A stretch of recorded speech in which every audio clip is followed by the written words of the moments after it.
व्यावहारिक निराधारता असा विषय होतो. व्यवहारात सुद्धा कोणी गरीब माणसं असतील तर ते म्हणतात आम्हाला आधार नाही. म्हणजे कशासाठी? तर जगण्यासाठीचा जो आधार त्या साधारण पैसा अडका पाय असला त्याच्याजवळ, म्हटले मग आम्हाला जरा त्याला नाही ते म्हणजे एका म्हणतात नाही आम्हाला काही नाही, पण आमचे पाहुणे फार जोरदार येतं त्याच्यामुळे आम्हाला कधी बी अडचणीला उभे राहतात. तर त्यांनी तो आधार शोधला, त्याच्या गरिबीला आधार शोधला.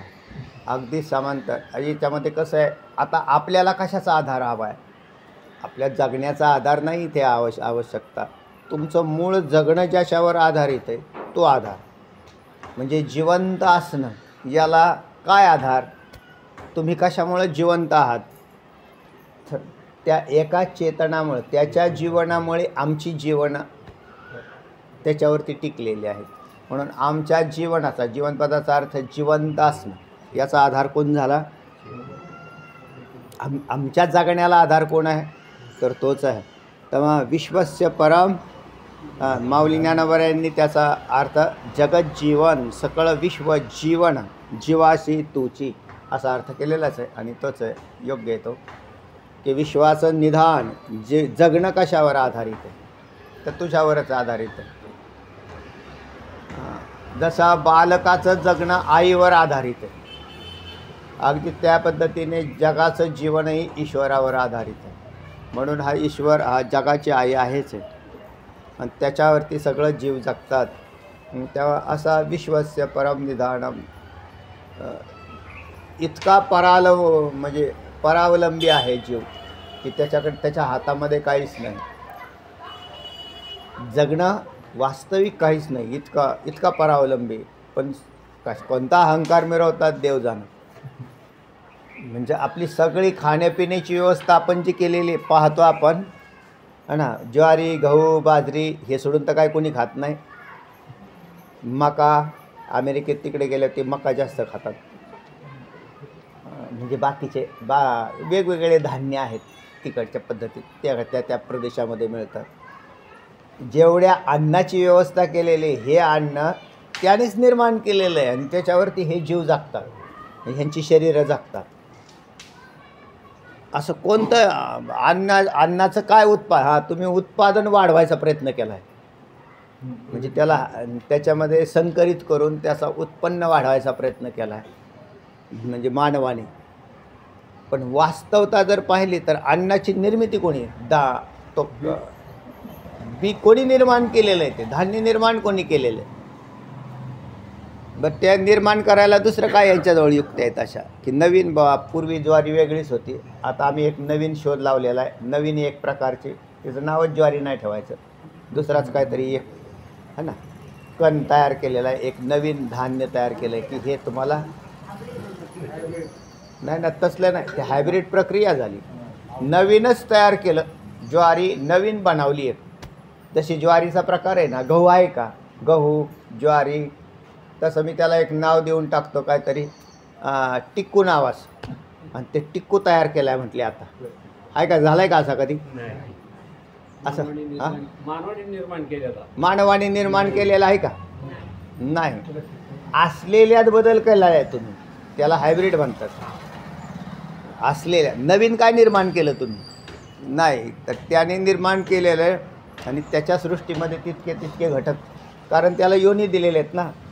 नवीन निर्माण केलं तर त्याला कोणत्या युनिट टाकायचं हा एक प्रश्न आहे. आणखीन शरीर आलं ना म्हणून नवीन शरीर नाही तयार केलं. जे ठरलेली संख्या आहे त्या संख्येमध्ये हे सुद्धा भरपूर झालं, आपल्याला माहीत सुद्धा नाहीत. 84 लाख शरीरं कुठं माहिती आहेत आपल्याजवळ? म्हणजे त्या प्रत्येक शरीराचं डिटेल्स कुठे आहे आपल्याजवळ? काही आहेत. म्हणजे असं विज्ञानात असा शब्दप्रयोग आला होता की 17 लाख योनी शोधून झालेले आहेत. आता 84 कुठं 17 कुठं?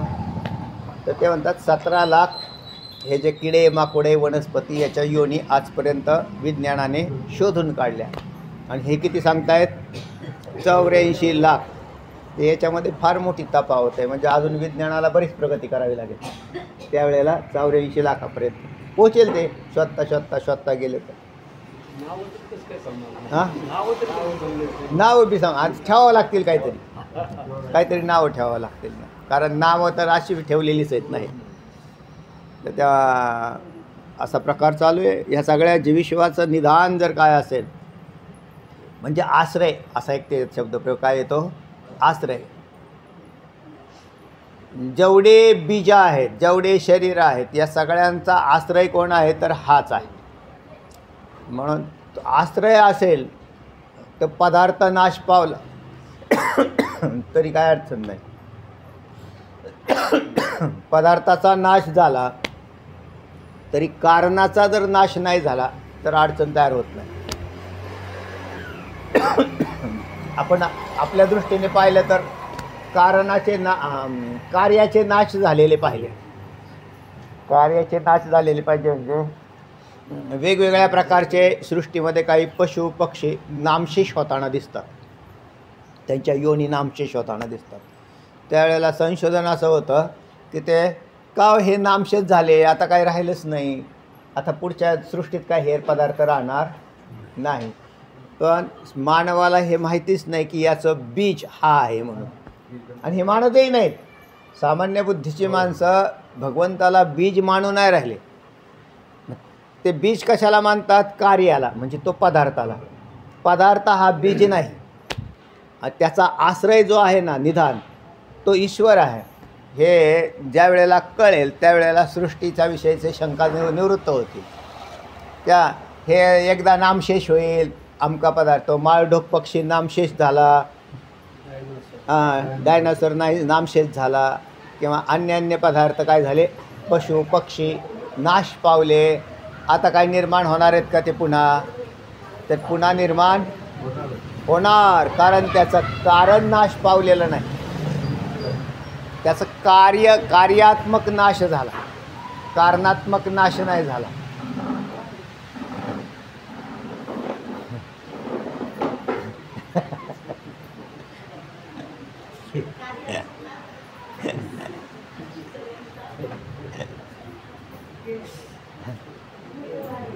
तुम्हाला नाही लागत का, ग्रंथवाला बोल,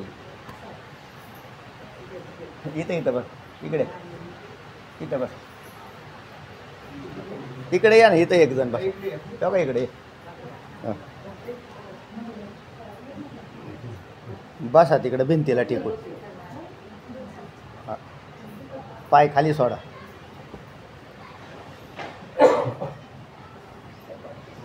हां, इथे काय येणार नाही, इथे कायला. हां, आता गेला पाऊस. तुम्हाला हलवलं तरी गेला निघून. चला, त्या कार्यस्वरूप आपल्या नजरेला कार्य प्रतीतीला येतं, आपल्याला कारण प्रतीतीला येत नाही. अर्जुनाच्या नजरेला काय आलेलं आहे, कारण प्रतीतीला आले, याला दृष्टी म्हणतात. आणि कार्यात्मक दृष्टी जी असते ना, ती नश्वर दृष्टी आहे, उत्पत्ती नाशवान पदार्थाला पाहणारी दृष्टी. आणि त्याच्या कारणाची नजर एकदा तयार झाली की देव सापडेल, कारण हा कारणात दडलेला आहे. कार्यामधून जरी प्रतीतीला येत असला त्याची एक नजर आहे. लोक माणसाला माणूसच मानतात, देव मानत नाहीत. लोक जनावराला जनावरच मानतात, देव मानत नाहीत, कारण त्याचीही नजर हरपलेली आहे ना. कुत्र्याला कुत्रच मानतात, कुत्र्याला देव मानतात का, नाही. कुत्र्याला कुत्रच मानतात, देव मानत नाही. परमार्थ करणारे नामदेवरायांसारखे फक्त नजर प्राप्त झाल्यावरच पांडुरंग म्हणायला लागले. तोपर्यंत ते कुत्र्यालासुद्धा त्यांच्यासमोर तो गंध लावत असताना एक भुंगा आला, असे भुंग भुंग करत आला. त्याच्या आधी पांडुरंगाचं त्यांचं बोलणं झालं होतं, नामदेवा तू मला ओळखत नाहीस. आणि चंद्रभागेत स्नान केल्यावरती गंध लावायला घेतला. असा गंध लावायला घेतला तर तो असा मध्ये यायचा, भुंग. त्याने असं हाणलं ना त्याच्या कोणाला, नामदेवरायाने असा भुंग्याला हाणल्यावरती ते तिकडं जाऊन पडलं. पण ते परत त्या ठिकाणी आला, परत एक कानसलीत लावली, तिकडं जाऊन पडलं.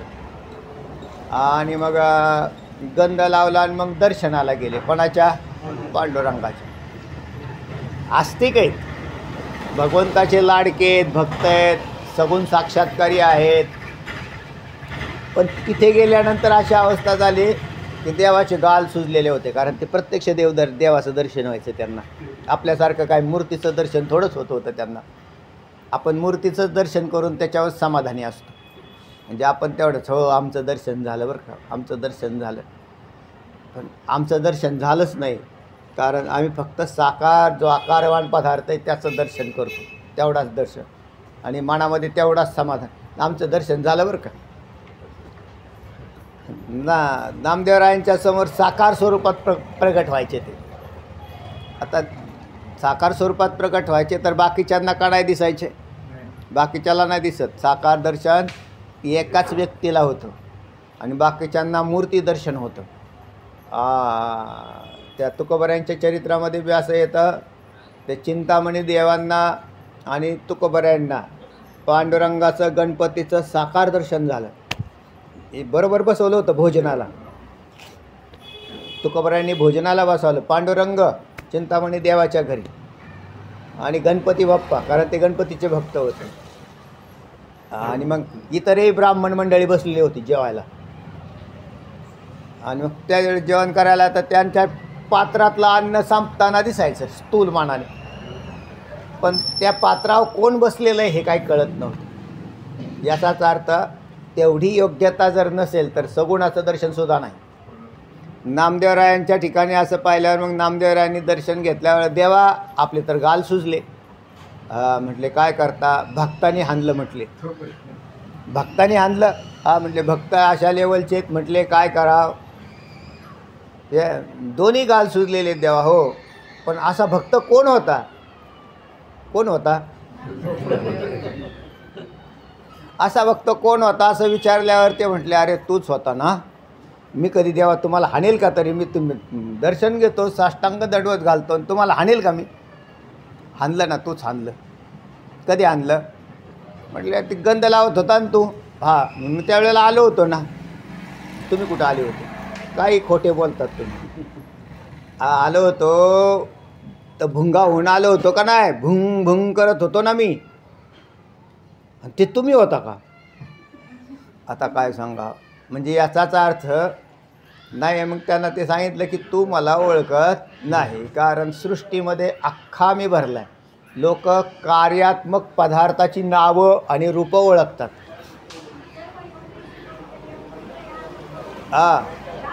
दासांस प्रजापिता, तर मी या विश्वाचा पिता आहे, माता आहे, किंवा त्यांच्यामध्ये माझा अंतर्भाव आहे. मी तत्स्वरूप बनलेलो आहे, आतून भरलेलो आहे, याचं ज्ञान नाही. मग लोक नामरूपाची नजर ज्यांना प्राप्त झालेली आहे तर ते नामरूपाने मला ओळखतात, म्हणजे त्या वस्तूला ओळखतात. मला म्हणजे वस्तू धरतात आणि व्यवहार करताना वस्तू आणि वस्तूची नजर असते त्याच्यात भोग्यतेची नजर तयार होते. ज्याला वस्तू नजर आहे त्याच्यात भोगाची नजर प्राप्त होते, कारण तो पदार्थ भोग्य. आता जिलेबी समोर घेतली तर जिलेबी काय आहे? भोग आहे. चेतन आणि जड दोन्ही बी तोच झालेला आहे, त्याच्यातही आणखीन अंतर्भाव आहे. चेतनाला तरी मनुष्यभाव ओळखेल की एखादा प्राणी असेल तर तो चेतन. एखादा ससा भेटला आणि पारध्याला भेटला तर तो म्हणतो आजचं काम झालं. त्याच्यात त्याला काय दिसला? भोग दिसला. म्हणजे त्याला, कारण त्याला ससा दिसला तर तो, हे लोक मारतात त्यांना, प्राण्यांना. आणि मग त्या प्राण्यांना ते म्हणजे बा आजच्या दिवसाचं काम झालं. आता त्याच्यावर सरकारने बंदी घातल्यामुळं तरी झाले, नाहीतर हे प्राणी तर असे जीवानिशी मुकत होते. तरी बी कितीतरी मारत असतील. तुम्हाला तरी काय माहिती त्या वन खात्याला? मारत असतील. त्यांच्या ते काय, मग त्यांच्या दृष्टीने तो देव आहे का? देव म्हणून जर समोर दिसला तर मारतील का ते? ते तुम्हाला मी एका त्या ह्याची कथा सांगितली होती, कोळ्याची कथा सांगितली होती. मासेमारी करणारा कोळी. होऊन गेलेली कथा आहे, सत्य घटना आहे बरं का ती. तुलाधाराच्या अनेक कथा येतात ना, त्याच्यातली ती कथा आहे. तर त्याच्यात मग तो मासेमारी करायचा. त्या मासेमारीमध्ये पण त्याच्या चित्तात काय असेल, पूर्व पुण्याही थोडीफार उत्पन्न झाली आणि एक साधू भेटले, गावात आले होते. ते म्हटले लोकांचे सगळ्यांचे उद्धार झाले, आपले कधी व्हायचे? मग ते कोळीन आणि तो कोळी ते म्हटले मग जाऊ आपण, आपल्याला काय मंत्र फिंत्र दिला? बहुतेक ग्रामीण भागात गेल्यावर लोकांच्या डोक्यात हेच असतं, हां आम्ही गुरु करून टाकला. त्या गुरुकडे जातात ते गुरु. ते म्हणले चला बा. ते म्हणले आम्हाला काय? म्हणजे काय करतात तुम्ही? ते म्हणले काय नाही, आम्ही आता काय आमची चरितार्थक सेवा करायचं म्हटल्यावर मासे मारणीचा धंदा आहे. असं आहे. बरं म्हटले. मग ते एक काम करा म्हटले, तुम्ही ना एक उपवास करत जा ना असा, एकादशी व्रत करत चला, बाकी काय नका करू. मग आता एकादशी व्रत 15 दिवसातून एकदा येईल. ते म्हणले काय अडचण नाही. मग एकादशी व्रत करायला सांगितल्यावरती तेवढंच कोण करायला लागले? गळ्यात माळ नाही तुळशीची, लक्षात ठेवा. तरीसुद्धा एकादशी व्रत करायला लागल्या.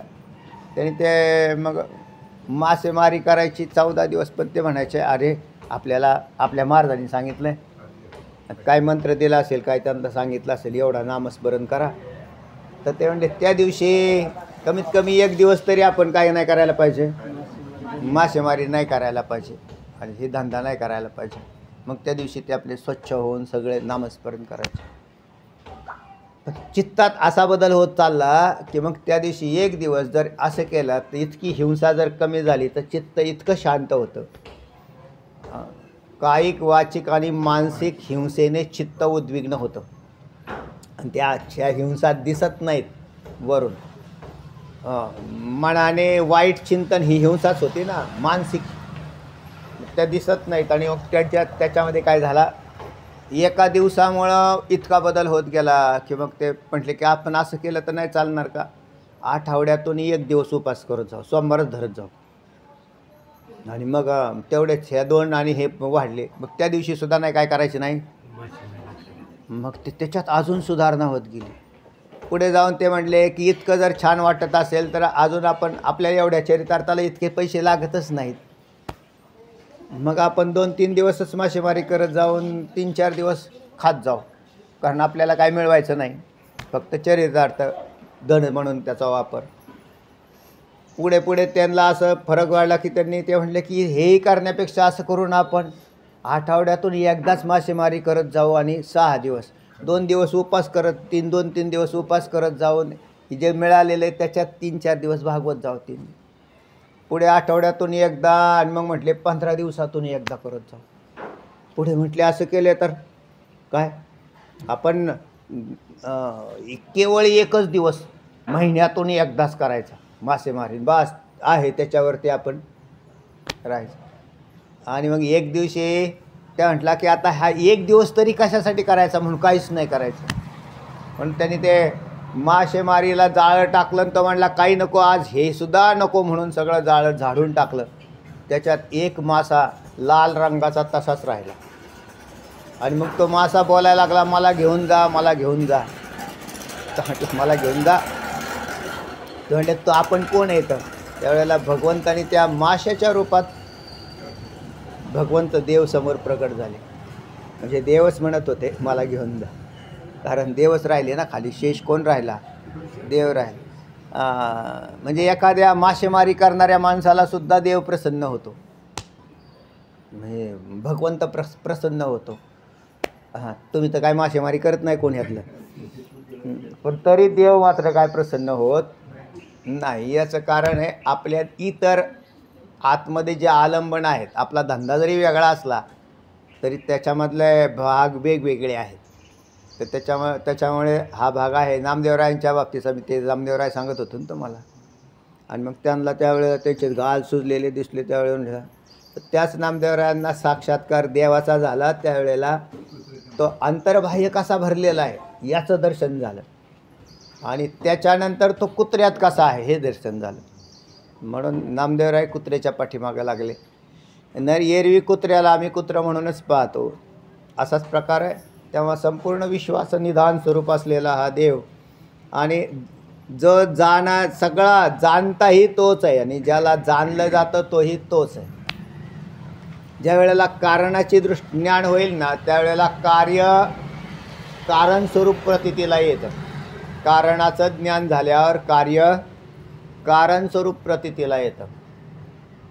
ज्याला कारणाचं ज्ञान नाही त्याला कार्य विषय म्हणून प्रतीतीला येतं. आता सांगितल्याप्रमाणे कारणाचं ज्ञान झाल्यावर कारण स्वरूप कसं प्रतीतीला येतं. सोन्याचा गणपती केला आणि सोन्याचा उंदीर केला. उंदीर ज्या वेळेला त्याच्याकडे पहिल्यांदा थोडी श्रीमंती आली त्यावेळेला त्यांनी काय केला, गणपती केला. पण थोडी श्रीमंती होती पण सोन्याचा गणपती केला.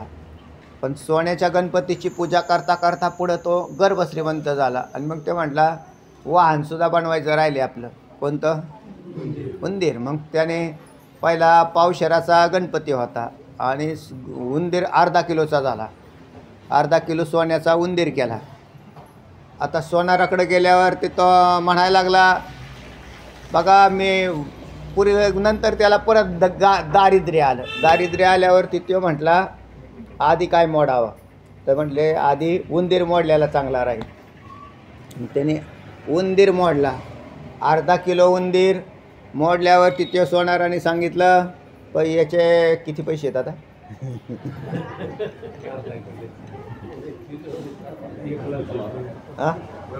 10 ग्रॅमला 1 लाख. काय अवघड आहे. 10 लाख रुपये 100 ग्रॅम म्हणजे 50 लाख आले. किरकोळ आहे ना.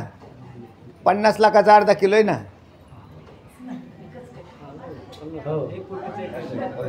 1 कोटी रुपये किलो झालं. 1 कोटी रुपये किलो झालं. 50 लाखाचा अर्धा किलो. उंदीर केवढ्यात बसला, 50 लाखाचा उंदीर. त्याच्या काय मिटवलं देणं घेणं असं, पण तरी काय भागलं नाही. मग तो काही मोडा गेला गणपती. ते म्हटले याचे 25 लाख. ते म्हटले कळतं का तुम्हाला, का बरं, देव भारी का वाहन भारी, देव भारी का वाहन भारी, सोना भारी. याची दृष्टी, भक्ताची दृष्टी कशावर होती, देवावर. मग तो म्हणला उंदीर आहे ना, उंदरापेक्षा देव भारी, पण देवाचे पैसे जास्त नको काय यायला. तेव्हा सोनार बाबा म्हटले आम्ही देवावर मोजत नाही, वस्तूला आम्ही पाहतच नाही, आम्ही सोनं पाहतो. याला कारणाची नजर म्हणतात. तसा भक्तामध्ये हा भक्त त्यावेळेला तयार झाला. काय भक्त बांधला की कारणाकडून कार्य पाहायला लागला तर तुम्हाला लक्षात येऊन जाईल की मग जगत कसं बनलेलं. नाहीतर मग नुसती वस्तूची नजर आहे वरची, ती विषयाची नजर झाली तुमची. तुकोबरा आपल्या या अर्जुनाच्या ठिकाणी तयार झालेली नजर कारणात्मक तयार व्हायला लागलेली आणि तो पदार्थाला परमात्मा म्हणून जाणायला लागला. आतून बाहेरून जाणणंही परमात्मा बनलं. अशा प्रकारचं परमधाम भगवंत आहे. तर हे कळालं. असा विश्वस्वरूप असलेला याचा आपण आधी अर्थ घेतला होता व व्यापावा. पण तो प्रकृती पुरुषाची आधी याचंही थोडंफार चिंतन केलं तर जी महत्त्वा तुची अवधी स्वयं तो अनादी पुरातन. तू देवा कसा आहेस तर प्रकृती पुरुषाच्या आधी आहेस, त्याच्याही आधी म्हणजे अगोदरचा असा एक अर्थ घेतला होता त्या दिवशी आपण. आणि आदिपदाने परब्रह्म असाही एक अर्थ घेतला होता. तेव्हा दोन्ही अर्थ आहे की प्रकृती पुरुषाच्या आधी तूच आहेस, तुझं अस्तित्व आहे. म्हणजे ईश्वर स्वरूपात माया विशिष्ट परमात्मा जो आहे तो काय आहे, आधी. आणि त्याच्यानंतर प्रकृती आणि पुरुषाचे जन्म होतात. म्हणजे प्रकृती नंतर जन्माला आली आणि याच्यातला आता पुरुषवाचक ईश्वराचा भाग धरायचा. ईश्वराचा जन्म हा नंतर, त्याच्या आधी माया विशिष्ट चैतन्य आहे मानावं लागतं तुम्हाला, असा एक अर्थ घेतला होता. माया विशिष्ट चैतन्यात नंतर कोण झाला, ईश्वर भाव आला. आणि तो ईश्वर भाव आणि प्रकृती याच्यापासून जगताची उत्पत्ती झाली. म्हणून प्रकृती आणि पुरुषाच्या आधी असणारा ईश्वर स्वरूप माया म्हणजे माया विशिष्ट परमात्मा कोण आहे, तो. आणि माया विशिष्ट परमात्म्याच्या पलीकडे पाहिलं तर ब्रह्मस्वरूप आहे. म्हणून आधी ब्रह्मस्वरूप असाही अर्थ निघतो, माया विशिष्ट चैतन्य असाही अर्थ निघतो. आणि त्याच्यापासून प्रकृती आणि पुरुष झाले, असं पुरुष या पदाचा अर्थ परत ईश्वर असा केला. जी महत्त्वा तुझी अवधी किंवा प्रकृती पुरुषाच्या आधी, याचा सांख्यशास्त्राने अर्थ लावला होता त्या दिवशी आणखीन आपण, की सांख्यशास्त्रकार पुरुष या पदाचा अर्थ आत्मा असा करतात आणि म्हणजे चैतन्य असा केलेला आहे त्यांनी. या सृष्टीत 25 पदार्थ मानले त्यांनी. पुरुष, प्रकृती, महत्त्व, अहंकार, पंचतन्मात्रा, 10 इंद्रिये, पंचभूते आणि मन, या 25 तत्वाच्याही आधी, कारण या तत्वांना जन्म देणारा कोणतरी पाहिजे ना, म्हणून त्यांच्याही आधी तूच आहेस. जी महत्त्व तूची अवधी, महत्त्व हा शब्द आला प्रकृती पुरुषाला जोडून येणारा. महत्त्व पदाचा अर्थ बुद्धी असा होतो आणि बुद्धीची अवधी जिथे संपते असा, आणि अवधी परमात्मा तूच आहेस. म्हणजे अवधी म्हणजे मर्यादा, अवधी म्हणजे मर्यादा, एक मर्यादा. पण कोणती? महत्त्वा तूची अवधी, बुद्धीची शेवटची मर्यादा असं सांगायचं. परम मर्यादा अशी जर कोणती असेल तर तूच आहेस. बुद्धी हे तत्व मायेमध्ये विकसित आहे. ज्या चैतन्याचा प्रकाशाने बुद्धितत्व विकसित पावतं, म्हणजे ज्ञानाचा विकास जिथे होतो तिचं नाव बुद्धी. ज्ञान विकास जिथे होतो ती बुद्धी. केवळ ज्ञानाचा विकास होत नाही. जसं अंतःकरणाच्याच एका भागाचं नाव काय केलं आहे तुम्ही? बुद्धी. आणि त्याच्यात अंतःकरण म्हणजे अंतःकरण वृत्ती, त्यातही काय करतो आपण? अंतःकरणाची वृत्ती. तसे ईश्वराच्या ठिकाणी सुद्धा ईश्वर वृत्ती, मायावृत्ती मानलेली त्याची. म्हणजे ईश्वराला जे ज्ञान होतं ते ज्ञान कसं होईल? तर मायावृत्तीने. आम्हाला आमचं ज्ञान कसं होतं पदार्थाचं? अंतःकरण वृत्ती. आणि अंतःकरण वृत्तीत ज्ञान होतं म्हणजेच तिचंच नाव बुद्धी.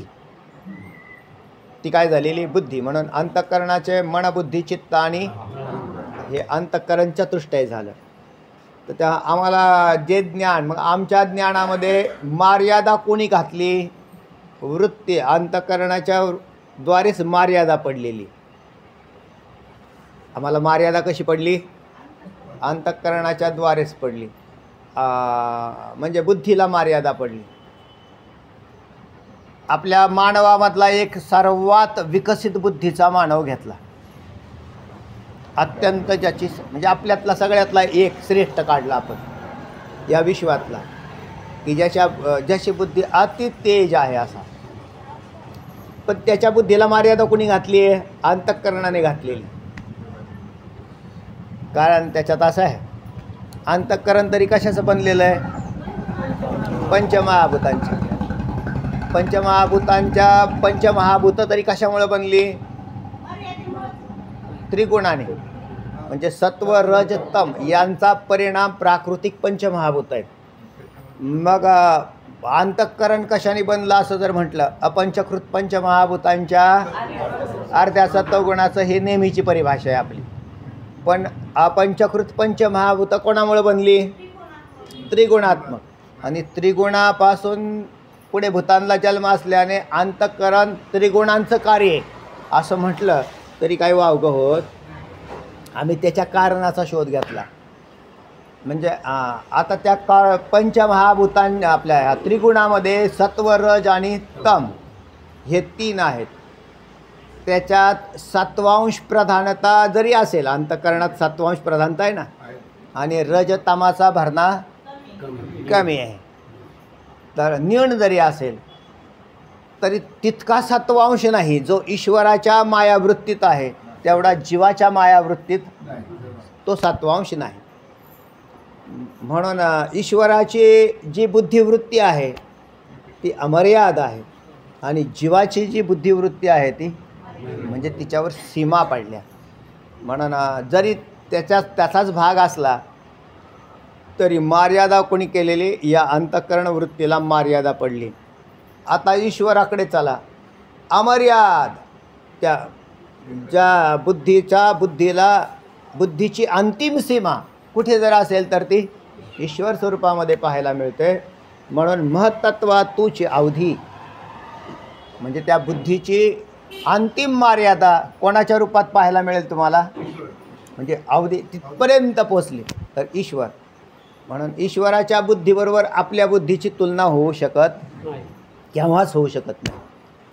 एवढी अमर्याद अशी आहे ती, अमर्याद असं आहे. म्हणून त्या शंकराचार्यांचं उदाहरण येतं, ज्या वेळेला सागराच्या काठावरती आचार्य त्यांच्या शिष्यासहित फिरत होते, चाललेले होते, असे हातात काठी होती त्यांच्या आणि असे चालले. तेव्हा त्यांच्या जे शिष्य आहेत त्यांनी आचार्यांच्या बुद्धीचं कौतुक केलं, की ते म्हटले, महाराज अशी विशाल बुद्धी त्या बुद्धीला मर्यादाच नाही, अगदी तुमची बुद्धी सागरासारखी आहे, असं वर्णन सांगितलं आचार्यांना. त्या आचार्यांना हसले ते, आणि हसल्यावरती ते म्हटले, माझी बुद्धी किती आहे हे तुम्हाला अजूनही कळालेलं नाही. तुम्ही मानताय हा तुमचा मोठेपणा आहे केवळ, किंवा तुम्हाला अल्पज्ञान असल्यामुळं तुम्हाला माझ्या बुद्धीविषयी अंदाज. ते म्हणजे आपलं चुकलं काय नुकड काहीतरी झालं. तेव्हा आचार्यांनी हातातली काठी आहे ना, ते त्या पाण्यात अशी बुडवली, काठी नाही बुडवली, टोक बुडवलं, आणि ते म्हटले अशी काठी जाडली, आणि याला म्हटले, ह्या काठीला ओल लागलं आहे का, पाणी लागलं आहे का? हो म्हटले. सागरात किती पाणी आहे इतकं, आणि या काठीच्या टोकाला पाणी किती लागलं आहे, आणि माझी बुद्धी अशी आहे म्हटली. म्हणजे त्या सागराच्या तुलनेत माझी बुद्धी किती आहे. आणि आचार्यांची बुद्धी जर तशी असेल तर आपण काटाच बुडवायला पाहिजे, आणि काट्याच्या टोकाला जेवढं आपलं लागलं आहे एवढी बी असण्याची शक्यता नाही. तर याचं कारण आहे, त्यांना याची मर्यादा माहिती. कोणाची? ईश्वराच्या बुद्धीची मर्यादा.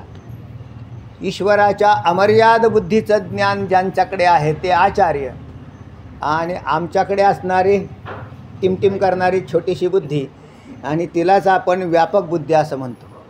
जे आपल्याकडे काय बुद्धी आहे असं विचार केला तर आपल्याकडे काहीच नाही, तरीसुद्धा आपण म्हणजे कारण आपल्याला कळत नाही म्हणूनच आपल्याकडे बुद्धी असं म्हणतो ना. आम्हाला जर कळालं असतं की ईश्वराची बुद्धी किती आहे आणि त्याच्या तुलनेत आपली बुद्धी, तर मग आपण म्हणायला ना की बा खरं आहे बा, काय आपल्याला नाहीच आहे आपल्याजवळ ती बुद्धी. पण इतकी अमर्याद बुद्धी असं कोणाला कळाला? देव. अर्जुनाला कळालं. अर्जुनाला हे कळालं की देव असा आहे. जसं आपण जरी व्यास महर्षींना व्यास विशाल बुद्धी असं म्हणत असेल, तर ईश्वराच्या ठिकाणी असणारी व्यास महर्षी भगवंत आपण मानतो, तो भाग वेगळा. तसे आचार्यांना सुद्धा आपण भगवंत मानतोच की. माऊली ज्ञानोबरायांना भगवंत मानतो. माऊली ज्ञानोबरांच्या बुद्धीचं काय वैशिष्ट्य आहे? वैभव आहे. काही विशेष वैभव आहे ना, तो प्रश्न नाही. परंतु ईश्वराची असणारी बुद्धी ही त्याच्यासारखी उपमा कोणालाच द्यायची नाही. म्हणजे ईश्वरासारखा अमर्याद बुद्धिवान कोण आहे? ईश्वरच आहे, दुसरा धरायचाच नाही. आणि असं कळाल्यानंतर मग आपला अहंकार बुद्धीच्या रूपाने तयार होणारा जेवढं काही ज्ञान आहे ते गलित होऊन जाईल. म्हणजे आपण किती मिळवू शकतो बरं? हे ज्ञान मिळवलं तर किती मिळवू शकतो आपण? म्हणून आपल्याला प्रचंड ज्ञानाची गरज नाही, आम्हाला मुक्त होणाऱ्या ज्ञानाची गरज आहे. प्रचंड ज्ञानाची गरज आहे. हे जर कळालं तर मग मनुष्य तो छंद डोक्यातला काढून टाकतो, किंवा काय आपल्याला काय मिळवायचं आहे, याच्यातलं किती मिळवायचं आहे. आणि नाहीतरी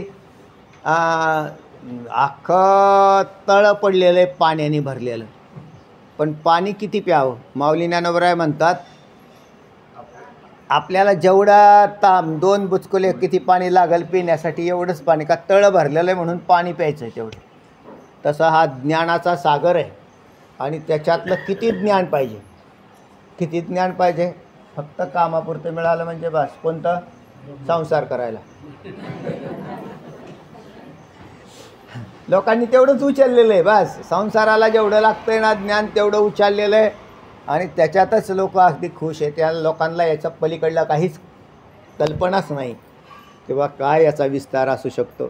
तर चला, की जे महत्त्व तूच अवधी बुद्धीची परमसीमा जो आहे ना तो तूच परमात्मा आहे असं अर्जुनाला देवाचं स्वरूप कळालं.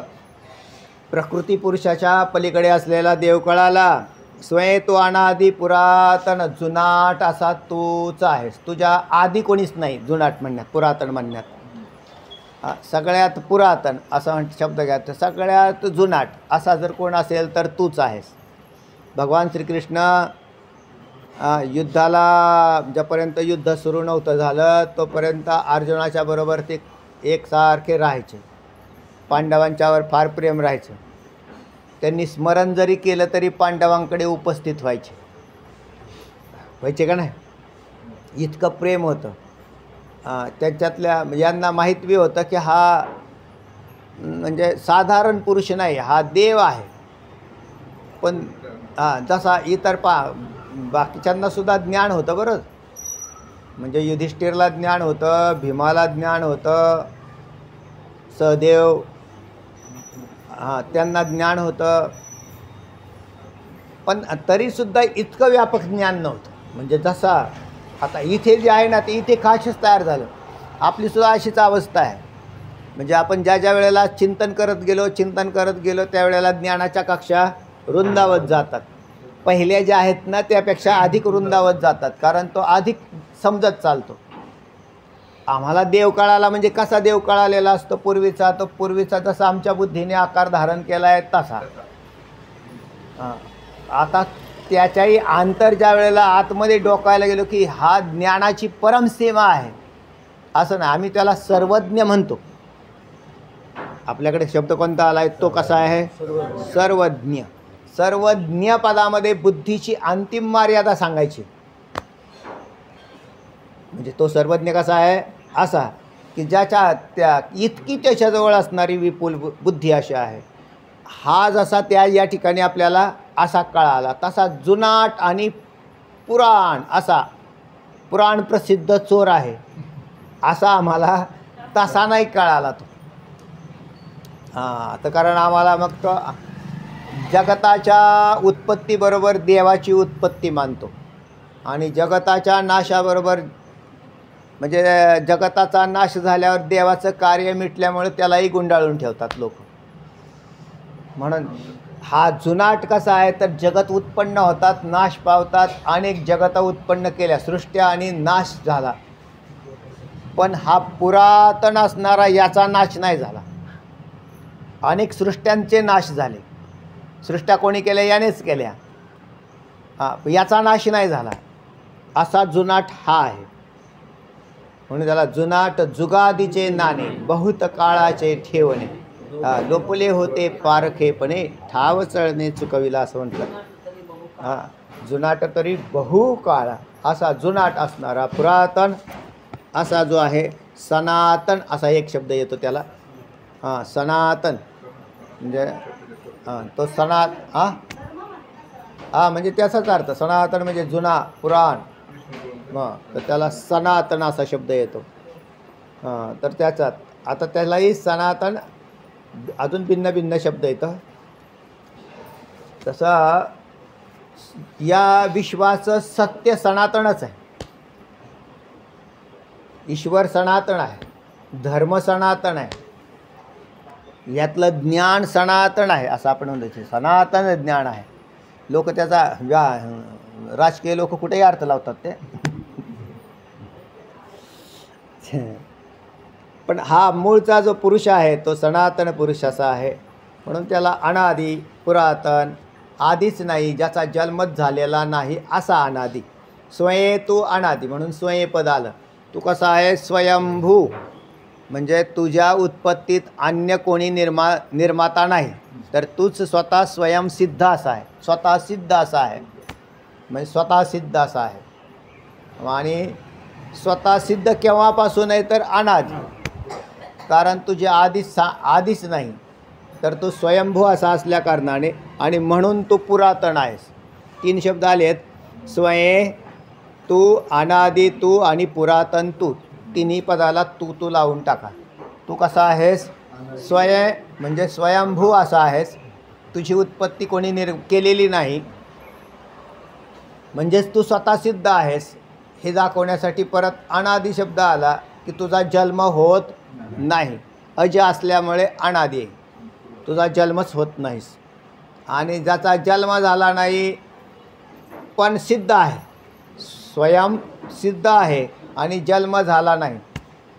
स्वयं म्हणजे स्वयंसिद्ध आहे आणि जन्म नुसता जर अनादी म्हटला असला तर अनादी, वंद्यापुत्रसुद्धा अनादीच आहे.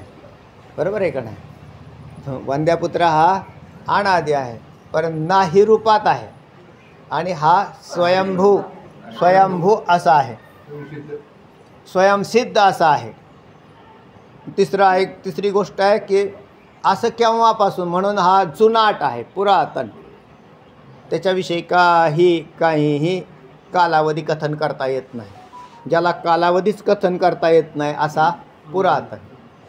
काही गोष्टींचा कालावधी कथन करता येतो. जसं पुरातन विभागच आहे आपल्याकडे एक ना, पुरातन एक विभागच आहे. त्याच्यामध्ये काही वस्तू त्यांचा शोध केला जातो. जर जुनाट अशा वस्तू सापडल्या, काही मूर्ती सापडली, एखादी मूर्ती सापडली, आणि मग त्याचे जे संशोधककार असतात, तज्ज्ञ, तर ते त्याच्यावरती ते पाहतात आणि ही मूर्ती केव्हापासूनची आहे. एखादी तांब्याची मूर्ती सापडली, नक्षी वगैरे हा इतिहासकार त्यांचे काय असतील त्यांच्या मर्यादित ज्ञान आहे, त्यांच्याकडे अमर्यादित ज्ञान नाही. हा बाबा चला ठीक आहे, नसल्यापेक्षा बरं. मग ते लगेच ते म्हणतात की या वस्तूची उत्पत्ती ही 5000 वर्षापूर्वी मोहनजोदडो ज्या वेळेला संस्कृती होते त्याच्यातली असली पाहिजे. ते सिंधू नदीच्या पात्रातली लुप्त संस्कृतीचा विचार केला ना त्यांनी. ते म्हणजे इतक्या किती कालावधीचे आहे? म्हणजे हे 5000 वर्षापूर्वीचे, 7000 वर्षापूर्वीचे, 10,000, याच्यापेक्षा पुढे नाही गेले अजून ते, कारण ते जगाची उत्पत्ती 7000 वर्षापूर्वी सांगतात. तुम्ही ते कथन केलं पाहिलं ना, त्या वैज्ञानिक त्यांचे जे व्हिडिओ पाहिले तर त्यात असं होतं की सगळ्यात पुरातन, मी ते मध्यंतरी एक व्हिडिओ पाहत होतो, त्याच्यात म्हटले रामसेतू हा 7000 वर्षापूर्वीचा आहे. किती? आणि रामसेतू म्हणजे लंकेला जोडला जाणारा. त्या ठिकाणी कृत्रिम सेतू आहे मध्ये, रामेश्वरच्या पुढे गेल्यावर, काय ते मला नाही माहिती ते बेट, कारण मी गेलोच नाही तिकडं कशाला. त्या लंकेला जोडणारा एक पूल आहे म्हटले, आणि तो आजही अस्तित्वात आहे, पण तो पाण्याखाली 1 मीटरवर गेलेला आहे असं त्याच्या संशोधनात काढलं त्यांनी. मग आता त्यांनी ते पाण्याच्या खाली मीटरभर गेलेला आहे, मग 1 मीटर 1.5 मीटरवर तो पाण्याच्या खाली गेला, म्हणजे गेला असेल भूकंपाने म्हणा कशाने. आणि तो असा 44 कोस का मैल काहीतरी आहे, तो इतका मैल आहे, आणि तो कोणीतरी मानवाने निर्माण केलेला आहे. मग त्यांचे म्हणते की त्याच्या दगडाचं संशोधन केलं त्यांनी, आणि मग ते असं कळालं की ते 7000 वर्षापूर्वीचं आहे. मग रामायण कधी झालं? 5000 वर्षापूर्वी तर भगवान श्रीकृष्ण झाले, आणि त्यांच्या अगोदर 8,64,000 वर्षापूर्वी प्रभू रामचंद्र येऊन गेले. त्यांच्या आधी, कारण त्या कोणत्या युगामध्ये?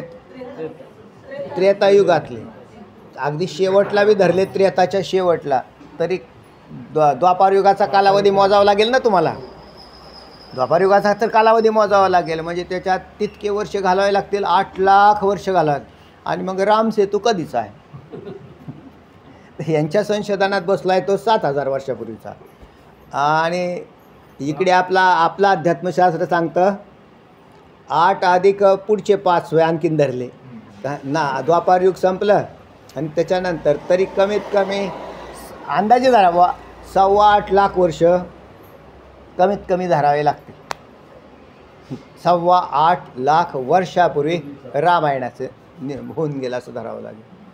मग यांच्यामध्ये त्यांचा ताळमेळ कुठं खात नाही. तर बरोबर आहे, हे असंच चालू राहील ते.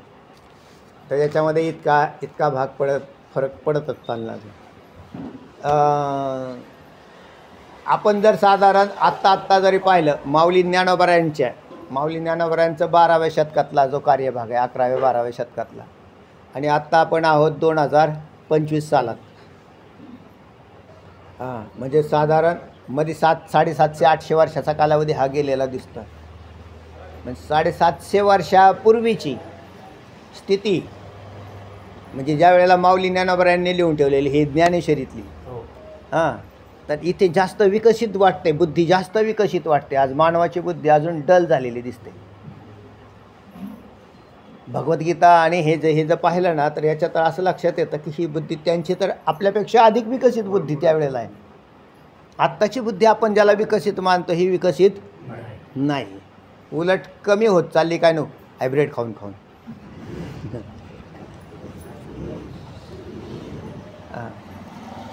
दिसतंय का नाही, लक्षात येतंय का नाही?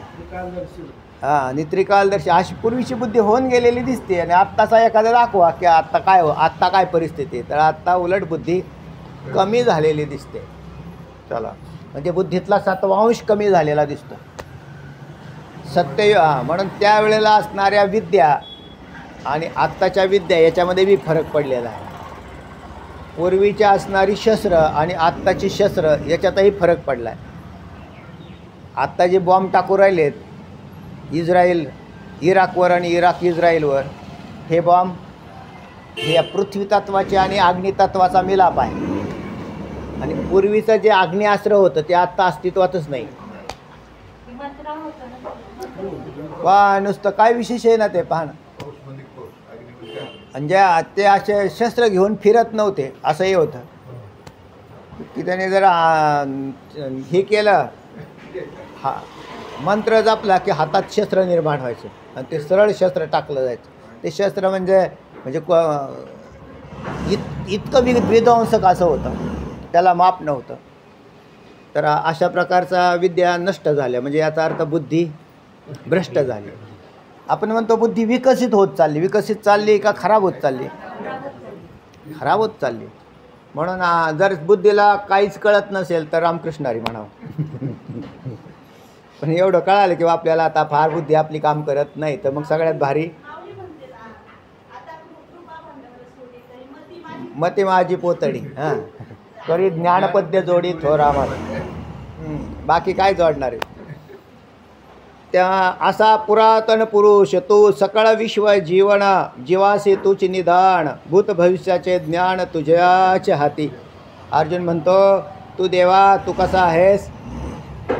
तू पण आलेली त्या वेळेला त्यांचे वर्णन आले, जशी मी वर सांगितलेली तुम्हाला आत्ता. सोय अनादी पुरातन तू सकळ विश्व जीवन, सगळ्या विश्वाचं जीवन. मगाशी आपण थोडं चिंतन केलं त्याच पदाचं वरती, की तू सगळ्या विश्वाचं जीवन आहे. विश्व कार्यात्मक प्रतीतीला येतं जीवाला, कारणात्मक प्रतीतीला येत नाही. पण तूच देवा कार्यरूपसुद्धा तूच आहेस आणि कारणरूपसुद्धा तूच आहेस. आमचं कार्यही तूच आहो. आपलं जे शरीर थोडंसं चिंतन करा. मी या शरीरात राहतो, हे शरीर माझं नाही, पण हे शरीर दिवसभर हालतंय चालतंय. मग ते हे दिवसभर शरीर चालतंय हालतंय, त्याला हलवतंय, हे कार्यरूप शरीर आहे. आणि ते हालताना चालताना दिसतंय, हे तूच आहेस. आणि त्याच्या आतमध्ये मी जरी म्हणत असेल तरी तो अज्ञानमूलक मी बसलेला आहे. आणि त्याचं जीवनसुद्धा तूच आहे. कारण आतमध्ये जर चैतन्य स्वरूप प्रकाश नसेल तर हा जीव येईल कुठून? हलणार तर नाही कार्याने, पण येईल कुठून? कारणाने. म्हणून कारण बी तूच आहेस आणि कार्य बी, दोन्ही बाजूला तूच आहेस. आपण ज्याला मी म्हणतो ना, तो मी मूळ आहे कुठून? त्याला जगवतोय कोण? नाही मी माझा मी जगतोय. तुमचा तुम्ही कसे जगताल? तर तो जगवणारा जो आहे तोच परमात्मा आहे आणि त्या परमात्म्याचाच जीव हा अंश आहे. थोड्या भेदाने बोलायला गेलो आपण तर तो जीव हा परमात्म्याचाच अंश आहे. म्हणून तो अंश नेहमी अंशीवर जगत असतो. अंश कशावर जगतो? अंशीवर जगतो. पाणी आहे आपल्याकडे, इथे पाणी आलेलं, ते पाणी म्हटले की मी स्वतंत्र आहे. त्याला काय थिल्लरीचे ओठ न भिजे न फिटे धनी, सीन तरी आधी अवसानी, शोभे पुरश्चरणी दिले फळ. तुकोबराय म्हणतात डबक्यामध्ये असणाऱ्या पाण्याने शहाणपणा करायचा का? नाही, डबक्यातलं पाणी पाण्याला आहे ते पाणीच आहे, पण ते मर्यादित झालेलं आहे आणि त्याचा अमर्याद साठा सागराशी संबंधित आहे. म्हणून पाण्याने सरळ इकडे तिकडे कुठे धावण्यापेक्षा सागराकडे जावं. सागराकडे गेला तर तो तत्स्वरूप होऊन जाईल आणि ते जर बाजूला राहिलं तर आटून जाईल, म्हणजे ते कष्ट सहन करेल. ती जीवाची अवस्था तशीच आहे. जीव हा अंशात्मक आहे आणि तो अंशी स्वरूप असा परमात्मा आहे. म्हणून याने अंश स्वरूप राहण्यामध्ये दुःख आहे. अंश राहिला की दुःख भोगतो आणि तत्स्वरूप झाला की दुःखाचा नाशच झाला त्याच्या. तो मिठाचा दृष्टांत येतो. सागराच्या जलापासून मीठ तयार झालं. मीठ तयार झालं, मीठ कष्ट भोगायला लागलं, कारण परिच्छिन्न वस्तू झाला की कष्ट. सुरुवातीला त्याला आनंद होतो की आपलं स्वतंत्र अस्तित्व आहे, आपलं स्वतंत्र अस्तित्व आहे. त्या अण्णा फार दृष्टांत भारी सांगायचे. आम्ही त्या मिठागरे म्हणतात ना त्याला, मिठागर. मिठागरामध्ये तयार होणारं मीठ रेल्वेच्या बोगण, त्या काय म्हणतात बोगी, त्या बोगीत जाऊन बसतं. ते म्हणतं वा वा वा, आम्हाला काय व्यवस्था केलेली बसण्याची. मग ते तिथे बसल्यानंतर त्याला ते परत पॅकिंगमध्ये येतं, म्हणजे वा काय कपडे घातले आपल्याला. आणि त्याच्यानंतर ते मग ट्रकमधून बसून त्याचा प्रवास चालू होतो शहराकडे. मुख्य शहराकडे जातो ना आधी, आणि त्या शहराकडून खालच्या शहराकडे, खालच्या शहराकडून गावाकडे, खेड्याकडे. ते म्हणजे इतके फिरू राहिलेत आपल्याला. त्या सागरात तर फिरणं नव्हतं आणि काहीच नव्हतं. सागरात फिरणं आहे का? नाही. तसं स्वरूपात आत्म्याचं फिरणं आहे का? नाही. तसं झाल्यावर तच स्वरूप झाला. म्हणजे आता इतकी फिरायला मौज आहे, किती बी हाऊस चाललेली आपली. तेव्हा अण्णा म्हणायचे थोडंसं सांग, थांब, तुझी सगळी हाऊस फिटल. मग त्या पूर्वी मीठ आहे ते गाडग्यात ठेवायचे. हा, आणि आता तरी तुमचं बारीक मीठ झालं. पहिलं असं खडा मीठ राहतं आणि मग त्या मीठ त्या मारवड्याकडे गेल्यावरती त्याला असं त्या याच्यात ठेवलेलं, बॉक्समध्ये ठेवलेलं. वा म्हटले किती आपली व्यवस्था चालवली यांनी. एक बाई मागायला आली, म्हटले मीठ द्या. त्याने ते मीठ घेतलं, तराजूत टाकलं, मोजून दिलं 1 किलो. वा म्हटले आपला काटा होतो, इतके आपण काय आहोत, श्रेष्ठ आहोत. पण ते मीठ घेतलं आणि आणून गाडग्यात टाकलं, तरी ते गाडग्यातून डोकत होतं. काय घर आहे म्हटले. मग त्यांनी दुसऱ्या संपलेलं होतं, मग त्यांनी ते लाल मिरच्या आणि मीठ कशावर टाकलं? पाट्यावर, आणि वरून वरोटा घेतला. आता ते म्हटले हे काय यमराज आले कुठून? आणि मग त्याचं रगडायला सुरुवात केलं. कोणाला? आणि सोबतीला लाल मिरच्या. आणि ज्या वेळेला अंगाची लाही लाही झाली, आता काय करावं? देवा वाचव, देवा वाचव. आता देवा वाचव म्हणतो तो. लवण न पडे ते वेगळे अल्प आवडे, सिंधूची एवढे मिळे तेव्हा. माऊली ज्ञानोबराय म्हणतात किंवा कुंजराची काय, लवणाची कुंजेरी सुदलिया लवण सागरी, न परतीची माघारी परती जैसी. असे माऊली ज्ञानोबरायांनी ओवे वापरलेले आहेत त्याला. लवणाची कुंजेरी म्हणजे हत्तीन, ते त्याने हत्तीनेचा दृष्टांत दिला होता. पण त्या मिठाची जी अशी अवस्था आहे, तसा जो जो स्वल्प अल्प पदार्थ असतो तो दुःखाला कारण होतो. पण मग ज्याला आपलं जीवन देव आहे असा कळाला तर तो सुखालाही प्राप्त होतो. अर्जुनाला कळालं की सगळं विश्वजीवन, सगळ्या विश्वाचं जीवन तूच आहेस. स्वतंत्र जीव प्रतीतीला येत असले तरी ते स्वतंत्र नसून तू तत्स्वरूप आहेस, तुझ्या स्वरूप आहेस. त्यांचं जगणं तुझ्यावर आधारित आहे. म्हणजेच तू काय आहेस, जगवणारा आहेस हे कळालं. तू विश्व जीवन या पदाचा अर्थ काय आहे, जगवणारा. आणि आपण जगणारे. आपण जगणारे आहेत ना का जगवणारे? हां. 2-3 मुलं असतील तर आई बाप काय झाले, जगणारे का जगवणारे?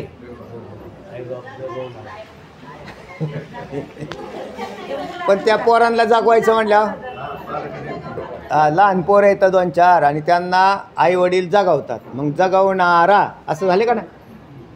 तर ते दिसताना तसे दिसतंय ते, पण आईबापाला सुद्धा जगवणारा देवच आहे.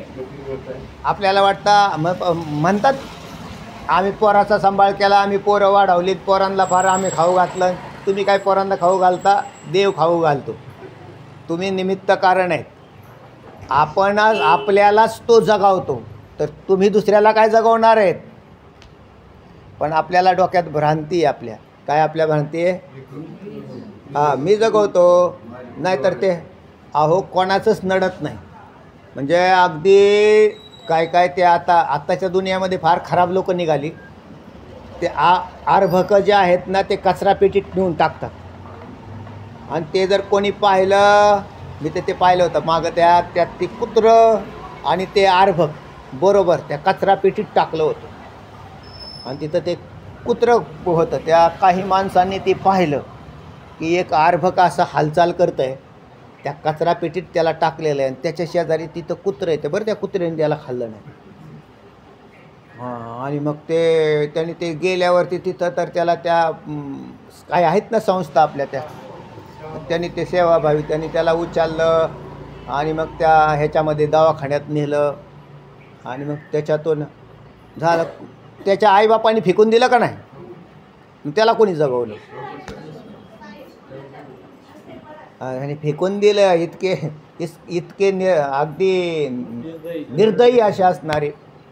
पण त्याला हा निर्दयी नाही ना, हा जगवतो ना. म्हणून आणि जे जगत असतील, ज्यांनी ते आरभक टाकून दिलं ते जगतातच ना. ते कोणावर जगतात? त्याच्यावरच जगतात. तर तेव्हा सकळ विश्वाचं जीवन हाच आहे, हाच जगवणारा आहे.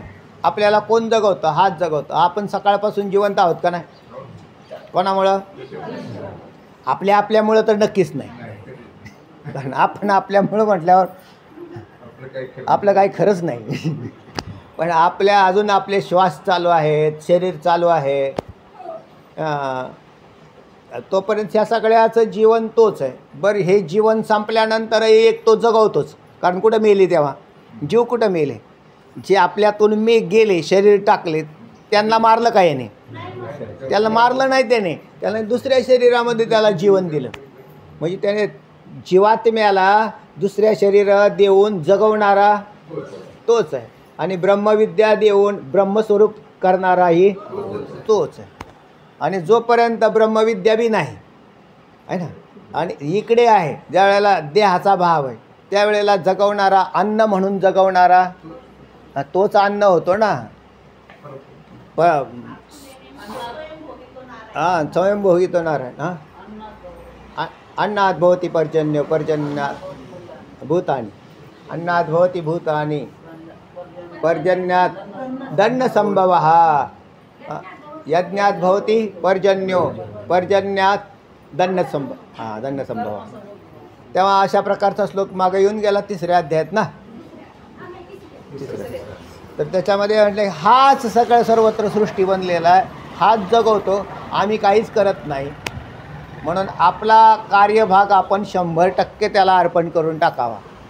आपल्याला जगवणारा, या देहात जगवणारा, या देहातून समजा मृत्यू आला तर दुसऱ्या देहात घालून जगवणारा, आणि त्याच्यात सुदैवाने ब्रह्मज्ञान झालं तर ब्रह्मस्वरूपाच्या ठिकाणी ते पाठवणारा कोण आहे? हाच आहे. तर तेव्हा आणि जगत निर्माण करणाराही हाच आहे. तर तेव्हा सर्वांशाने भगवंतमय, सर्वांशाने तू सकळ विश्व जीवन, जीवासी तूची निधान. निधान म्हणजे आश्रय. या सगळ्या जीवांचा आश्रय कोण आहेस? तूच आहेस. आणि आश्रय तू आहे म्हणजे आश्रयाशिवाय हे राहणारच नाही. परिच्छिन्न वस्तूला व्यापकाचा आश्रय असावा लागतो. तू व्यापक स्वरूप आहेस म्हणून आमच्यासारखे परिच्छिन्न तुझ्यामध्ये राहतात. आपण व्यापक तर नक्कीच नाही, परिच्छिन्न आहोत. बुद्धीने परिच्छिन्न आहोत, मनाने परिच्छिन्न आहेत, है ना. अहंकार जरी झाला तरी परिच्छिन्नचा अहंकार आहे. व्यापक अहंकार झाल्यावर ब्रह्म होईल माणूस. व्यापक अहंकार, परमात्म्याचा अहंकार झाला तर ब्रह्म होईल, आणि परिच्छिन्नाचा अहंकार झाला तर देह होईल. दोन्ही अहंकारच आहेत ना. अहंकार चांगला आहे का वाईट आहे? तर व्यापक झाला म्हणजे जसा आहे तसा झाला. आणि त्यात अहंकार या पदाचा अर्थ असणे असा आहे. मूळ म्हणजे जो जसा आहे मूळचा तसा असणं हा अहंकार मानला जात नाही. तुम्ही जर सच्चिदानंद ब्रह्म आहात आणि ते म्हणजे काय वाम आहे, सच्चिदानंद ब्रह्म आहे काय तेव्हा हा अहंकार काय कामाचा? अंतर्दृष्टी सांगतो बरं का थोडीशी. तर मी आहेच आहे ना.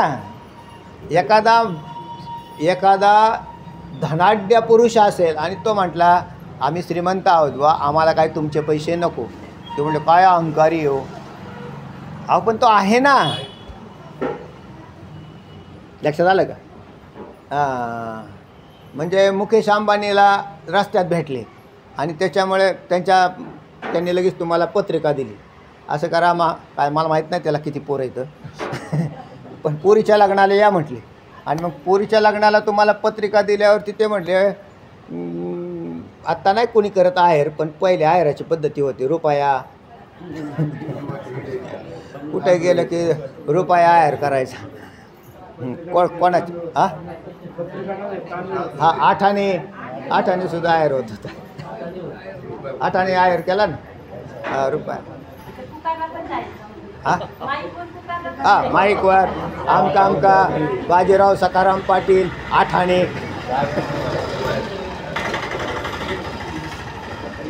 आता मुकेश अंबानीच्या लग्नाला गेले आणि तिथं तुम्ही काय केले? त्या मुकेश अंबानीच्या पोराच्या लग्नाला गेले, पुरीच्या कोणाच्या.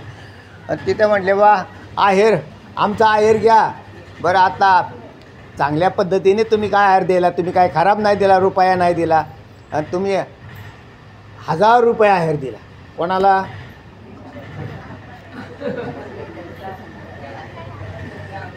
ते म्हटले हो आम्हाला नका देऊ, कृपा करून.